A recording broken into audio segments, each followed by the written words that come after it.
নাইম ভাই, হেনা কোথায়? আর হেনা কোথায়? তুই অনেক দেরি করে ফেলেছিস। কেন? হেনা তো আমার সাথে অনেক বিয়ে হয়ে গেছে। না, আমি বিশ্বাস করি না।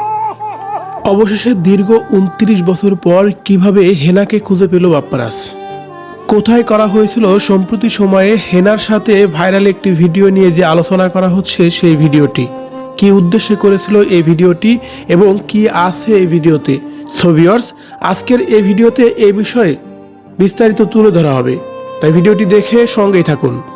চাচা হেনা কোথায়, এক সংলাপের সয়লাভ সোশ্যাল মিডিয়া।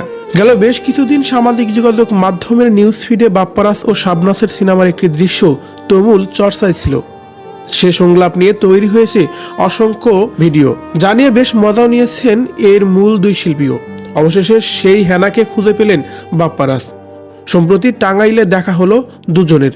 শাবনাজের স্বামী চিত্রনায়ক নাইম তার নিজ বাড়ি টাঙ্গাইলের সাহেব বাড়িতে এক অনুষ্ঠানের আয়োজন করেছিলেন। সেখানে আমন্ত্রিত অতিথি ছিলেন বাপ্পারাজ সহ আরও অনেকেই। সেখানে মজার ছলে কন্টেন্টও তৈরি করেছেন নাইম, শাবনাজ ও বাপ্পারাজ।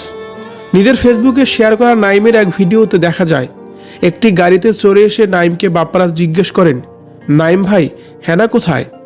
উত্তরে নাইম মজা করে বলেন, বাপ্পা তুই অনেক দেরি করে ফেলেছিস, হেনা তো আমার সঙ্গে আগে থেকে বিয়ে হয়ে গেছে। সঙ্গে সঙ্গে বাপ্পারাজ চিৎকার করে বলেন, না, আমি বিশ্বাস করি না। নাইম তার হেসে বাপ্পারাজের পিঠ চাপড়ান। এ সময় উপস্থিত থাকা অতিথিরা প্রেমের সমাধি ছেড়ে গানটি গাইতে শুরু করেন। এরপরই তাদের পিছন থেকে এসে সামনেই হাজির হন হেনা অর্থাৎ শাবনাজ। ভাইরাল হওয়া সংলাপটি ছিল ২০৯৬ সালের মুক্তিপ্রাপ্ত প্রেমের সমাধি সিনেমার। এদিকে বছরের পর বছর পেরিয়ে গেলেও এই একটি সংলাপই দর্শকের মনে জায়গা করে নেয়। চাচা হেনা কোথায় সংলাপ তারও একটি উদাহরণ।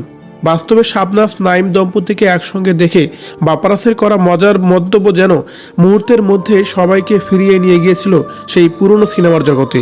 সিনেমার সংলাপ হারিয়ে যায় না, বরং সময়ের স্রোতে নতুন রঙে ফিরে আসে। তারই যেন বাস্তব উদাহরণ বাপ্পারাজ ও শাবনাজের এই সংলাপটি।